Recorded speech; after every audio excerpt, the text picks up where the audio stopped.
I spent 500 years picking fights with heaven and earth, and only then did the immortals finally realize some people really don't care about cultivation at all. They just love to fight. So in the 500th year after I ascended, heaven and earth finally hit their limit. He did a quick calculation. You still have unfinished karma down in the mortal world. I'll send you back. Ah! Before I could even react, it felt like my whole body was suddenly wrapped in warm water. It was nice and cozy. Then I heard heaven's voice trailing off. Grant him strong family ties and good fortune. That ought to keep this little menace from bothering us for at least 100 years.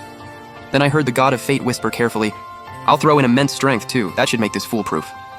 Those two old geezers dumped me back into the mortal world. Before I could even get mad, a violent jolt hit me. My mother had an easy delivery with me. Maybe that's why I've never feared anything since I was little. At 3, I beat my tutor so badly he cried and quit. At 8, I took on the Imperial Guards by myself. At 12, I earned the nickname Ghostbane. Even my bargain bin father, the Emperor, had to walk around me. On the day of my coming-of-age ceremony, right there in the throne hall, a pale, weak-looking scholar was brought in. He kept insisting he was the real prince who'd been lost outside the palace. He handed over his so-called proof, an old, beat-up jade pendant, and my wishy-washy father actually started wavering. I was bored out of my mind and just about to close my eyes for a nap, when suddenly the Star Lord of Fate shouted into my head in a panic. Ancestor, don't sleep. Open your eyes and look. That thing is here to steal your fortune.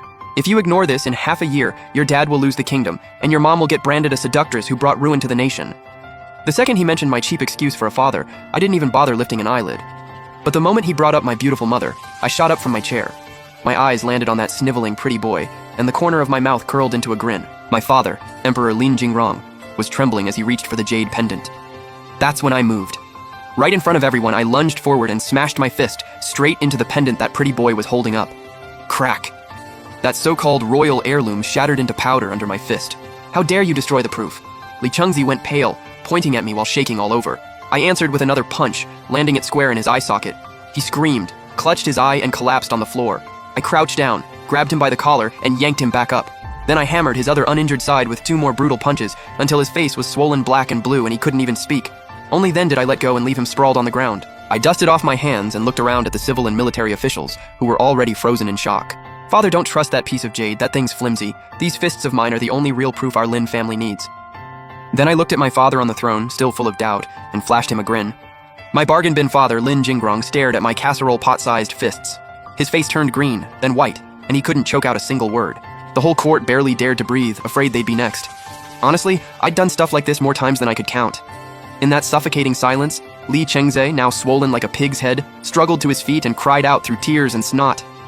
Fine, the proof is gone, but blood doesn't lie. I beg you, let us do a blood test to prove the truth. The second he said that, Lin Jingrong's cloudy eyes lit up. He was afraid of me, and if some gentle, obedient-looking son could replace me, he'd gladly take the deal. Granted. The word practically flew out of his mouth. A eunuch was immediately ordered to bring up a bowl of water. I watched the whole thing coldly, without saying a word. That old Star-Lord had already warned me through voice transmission.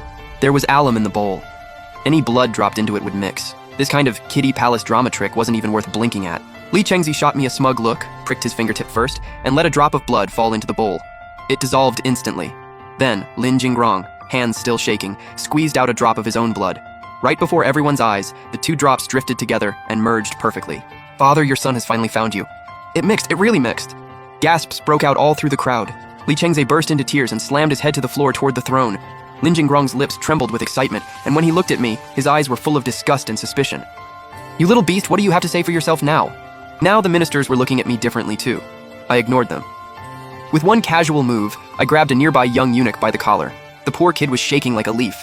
While he screamed in terror, I pricked his finger and squeezed his blood into the bowl. And then the miracle happened. That eunuch's drop of blood went straight for my father's and fused with it too. The entire court froze on the spot, dead silent. But I still wasn't done having fun. My eyes swept the hall and landed on the palace cat in the corner, licking its paw. I rushed over, snatched it up before it could react, and while it shrieked, I used the same method to get 1 drop of its blood into the bowl. The next second, under everyone's dropped jaws, the cat's blood mixed too. The whole throne hall went so quiet you could hear a pin drop. I tossed the cat aside, brushed off my hands, walked up to the throne, and gave my father a friendly smile. Father, you pick. This eunuch or this cat, which one is my long-lost biological brother? That bowl of water, now mixed with human blood and cat blood, just sat there in the middle of the hall. My bargain bin father was shaking with rage, but he couldn't say a word.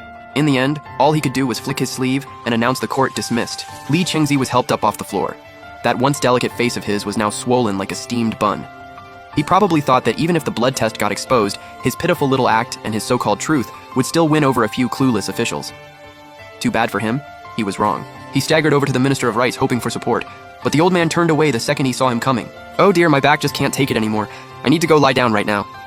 Then he turned to the Vice Minister of War. That huge, bear-like man actually backed away 3 full steps, waving his hands in panic. Don't come over here, I don't know anything, I didn't see a thing!" Li Chengzhe still wouldn't give up. He made 1 full round through the hall, but every single official dodged him like he was the plague. Forget support, none of them even had the guts to make eye contact with him. In the end, he could only grab a slow-moving little eunuch and whisper angrily, "I'm the real prince, shouldn't they be helping me?" Young Master Li, you just don't get it. Our Highness, He what? When he was 3, he yanked every last hair out of the Grand Tutor's beard, then beat the old man so badly he burst into tears on the spot and retired back home. When he was 8, he didn't like the food from the Imperial kitchen, so he tore the entire place apart all by himself. When he was 12, he thought people in the Imperial Garden were too noisy, so he took on 300 Imperial Guards by himself and beat every single one of them flat. From that day on, the name Ghostbane spread through the whole palace city. After that, nobody dared raise their voice within 100 steps of His Highness. By the time the little eunuch finished, he was practically in tears.